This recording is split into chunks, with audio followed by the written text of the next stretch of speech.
This is the introduction video for Unit 4, Momentum and Impulse.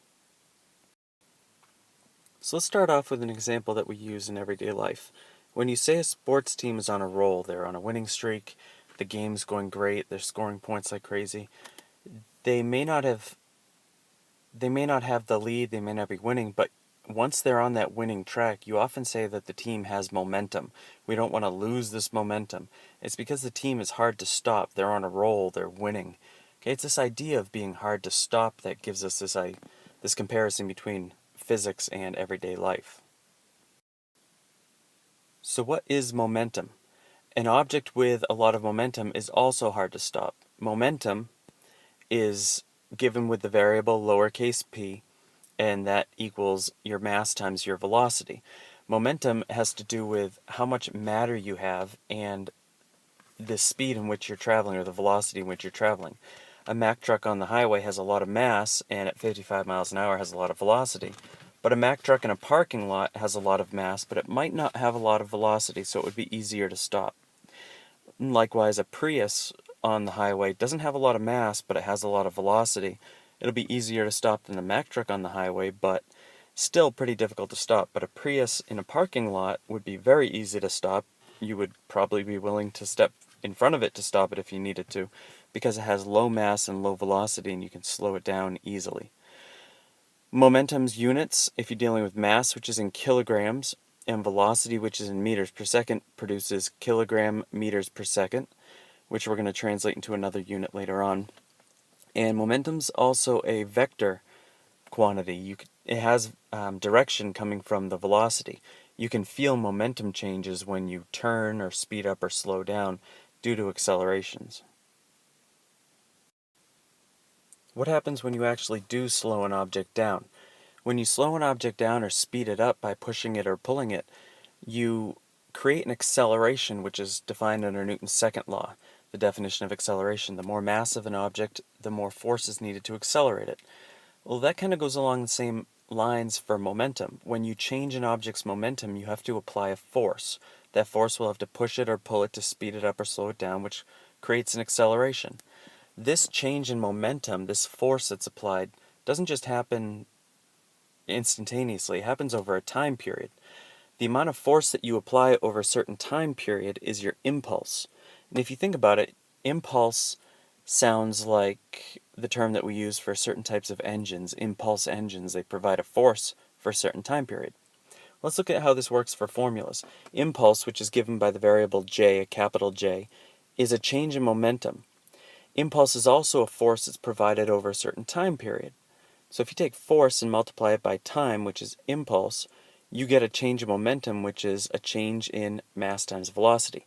Now, this could happen to the mass or the velocity, but typically it happens to velocity in most cases. If you think about it, when you take a step and walk forward, you're actually providing a force on your body which changes your motion, and it happens for a certain time period. Changing mass isn't as frequent as changing velocity.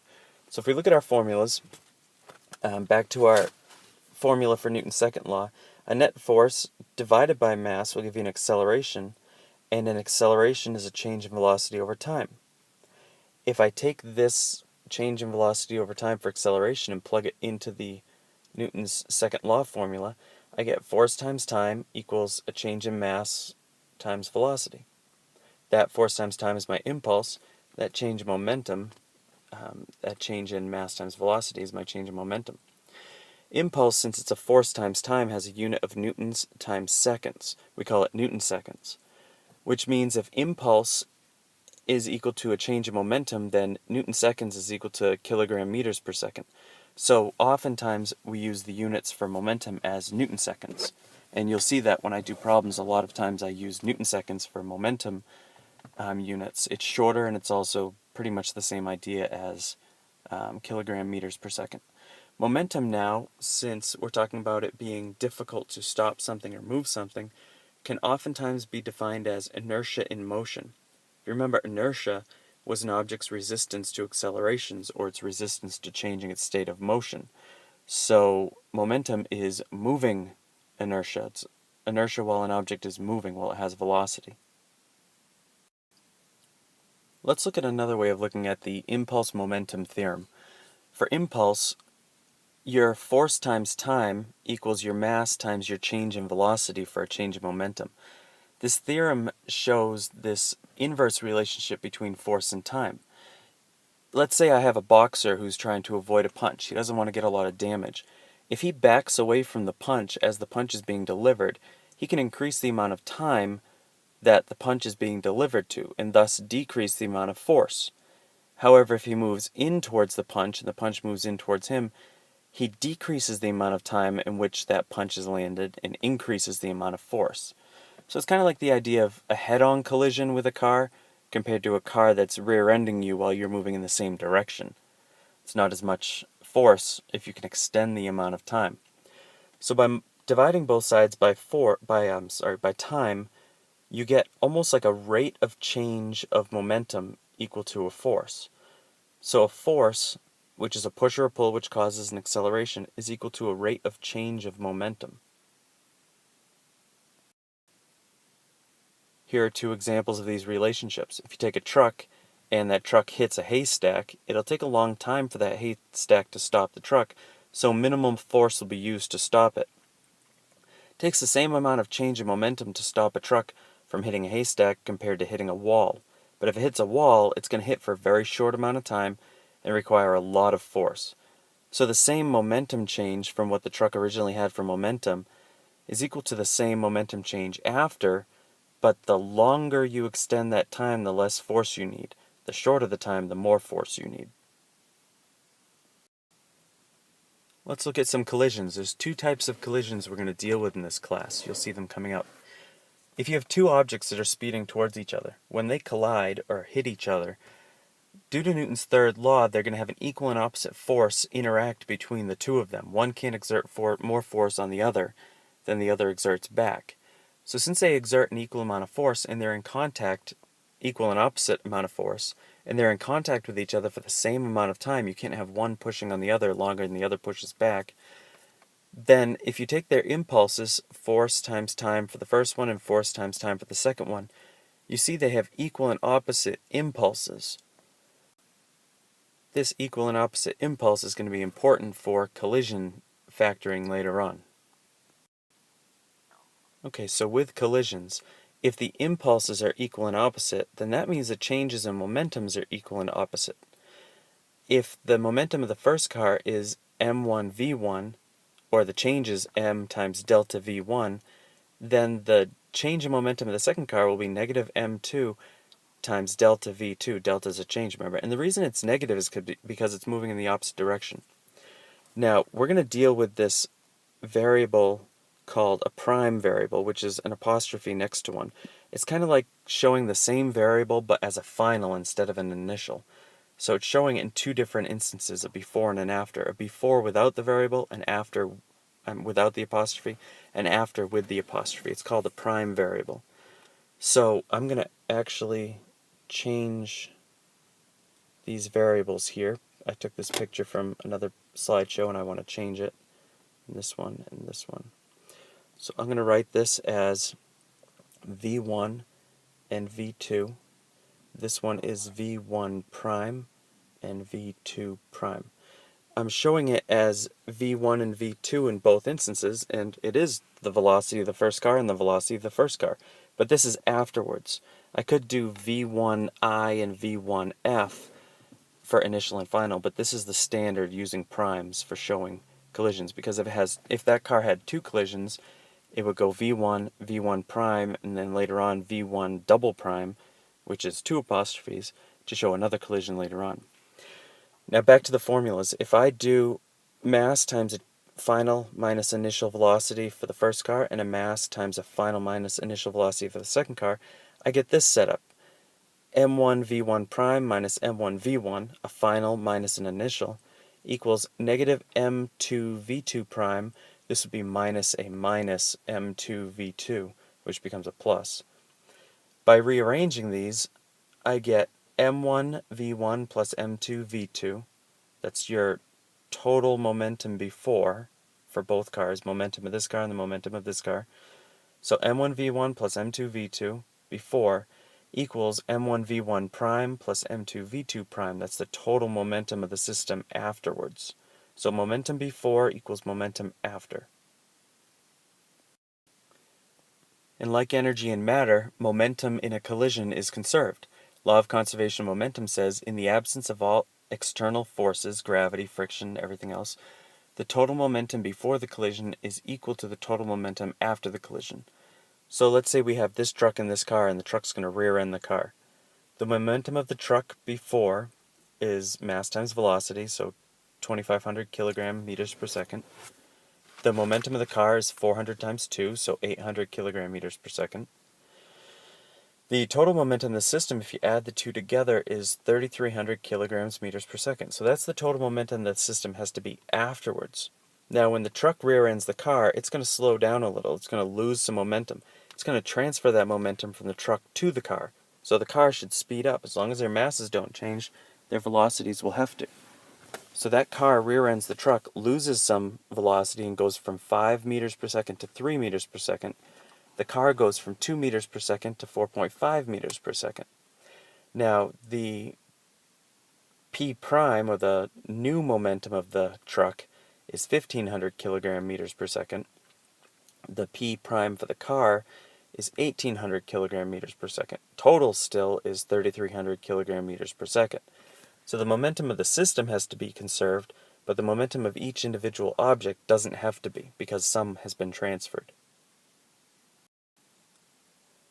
Okay, the two types of collisions. In a situation where the objects collide and don't stick, where they bounce off each other, this is called an elastic collision. So let's say this yellow object is at rest and the green one comes in and hits it. They're not going to stick, they're going to bounce off each other. This is like playing a game of pool or billiards. The balls bounce off of each other. In this case, if you have one at rest and the other one comes in and hits it, and let's say they have equal masses, this one will travel off at the velocity the first one had, this one will stay at rest. If these two have same masses, when they come in and hit each other, they're going to bounce off and move away at the same velocities they originally had. So a lot of times it's pretty much a velocity swap between two objects of equal masses. If they have different masses, now you have to talk about a transfer of momentum, which will deal with a different velocity, not equal to what the other object had before. Let's look at this in certain cases later on. Okay, an elastic collision. I have a car that's traveling towards a truck. Now if I look at it, the truck velocity is stopped. Its mass is 3,000 kilograms. It has no momentum because it's stopped. The car has a mass of 1,000 kilograms, a velocity of 20 meters per second, which gives it a momentum of 20 kilogram meters per second. 20,000, sorry, it's 20 times 1,000. So let's look at the momentums before.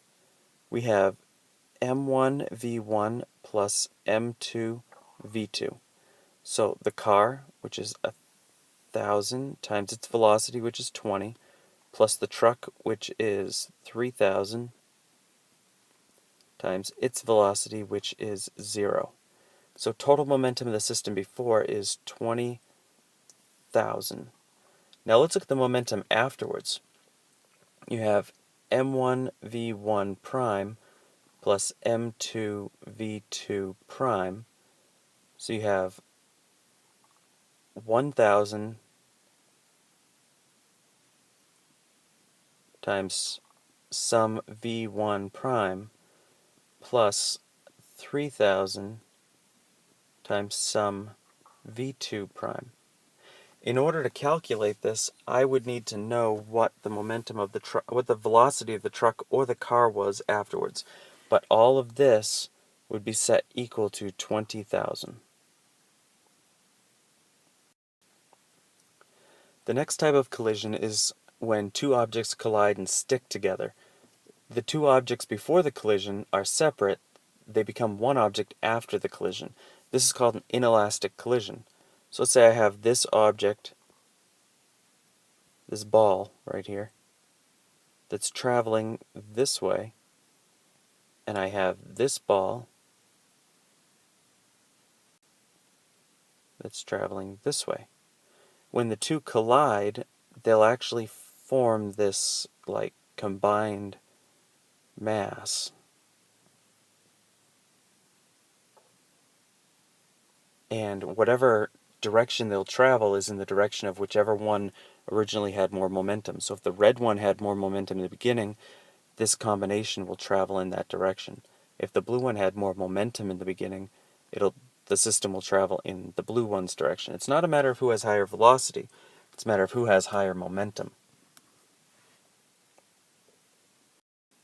Now this one's a little easier to do. I'm actually going to give you a formula in this calculation for inelastic collisions. Again, the momentum before, m1 v1 plus m2 v2. This is going to equal the momentum after, but as a combined system, the two stick together. So I'm going to get m3 v3, where m3 equals m1 plus m2. Okay, that's what m3 is. So now I can actually calculate the velocity after, because I don't have two variables. So 1,000 times 20 plus 3,000 times 0, so it's 20,000, will equal 1,000 plus 3,000 times v3. 3 is for the third object, the combined object. So 20,000 equals 4,000 v3. So v3 equals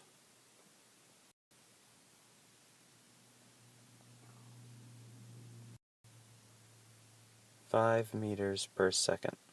So the combined system will travel forward at 5 meters per second with the truck and the car connected. Okay, the explosive type of collision is one that's important to look at, and we'll be using this one in our lab on Wednesday. This type of collision refers to a backwards inelastic or a recoil. It's very common when you shoot a gun or a cannon and the bullet goes one way and the gun goes the other way, the cannon goes backwards. You see it in pirate movies like Pirates of the Caribbean. When they shoot a cannon, the cannonball goes flying forward, the cannon bumps backwards. And when you shoot a gun, it kicks into your shoulder. Or if you watch a cop show, when they shoot a handgun, it pushes it backwards. This is because before the collision, there is no momentum of the system. The cannonball is staying still, the cannon staying still. But when the cannonball is shot forward at high velocity, it has a momentum forward. In order for conservation of momentum to be accurate, that means if the cannonball is suddenly shot forward, there has to be an equal and opposite momentum backwards, that when you add the two together, it comes to 0 from what it was in the beginning.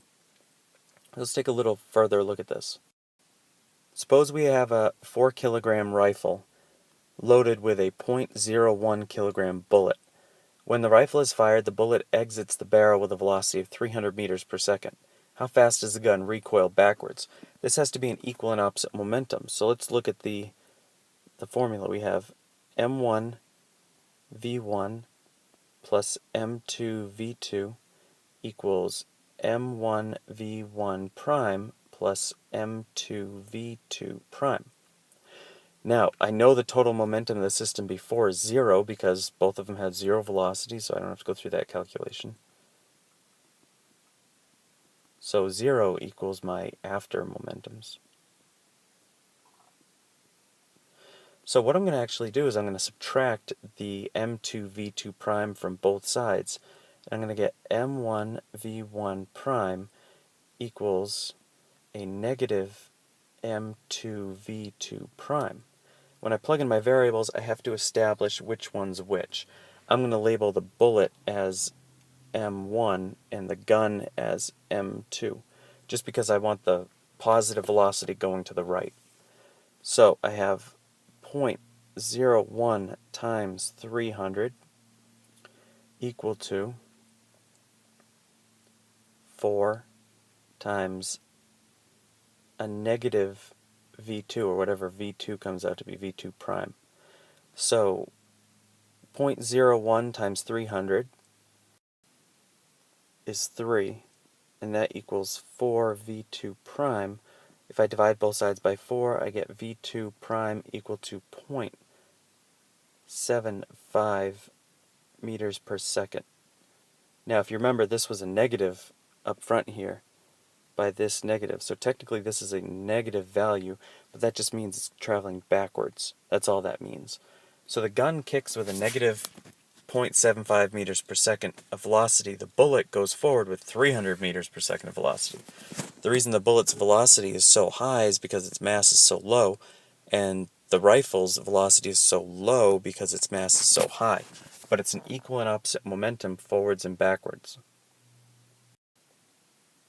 On Wednesday, we're going to look at, in class, two-dimensional collisions. It's a lot to explain in a video, but in a two-dimensional collision, the main idea is that your total x momentum and your total y momentum has to be conserved before and after. So whatever x momentum you had before, you have to have after, and whatever y momentum you had before, you have to have after. So they become, the initial x and y momentums before become the components of the momentum after. This one, for example, is for an inelastic collision where these two cars are going to collide and stick to create one momentum vector after. We'll look at this one in more detail on Wednesday. The other type of two-dimensional collision we'll look at on Wednesday is the idea of billiards balls, or playing pool, where you hit the cue ball towards a ball that is stationary and they both go off in different directions. Again, your x and y momentum has to be conserved. So in this case, in the beginning, there is no y momentum, which means the y components of each momenta after have to be equal. There is x momentum, which means both x components after have to be added to equal what the original momentum was in the beginning. And it's not terribly difficult, and we'll take a look at how this one works also on Wednesday. So for Wednesday, you should get through the workbook pages and take a look at the first couple of homeworks and be prepared for a collision lab in the classroom.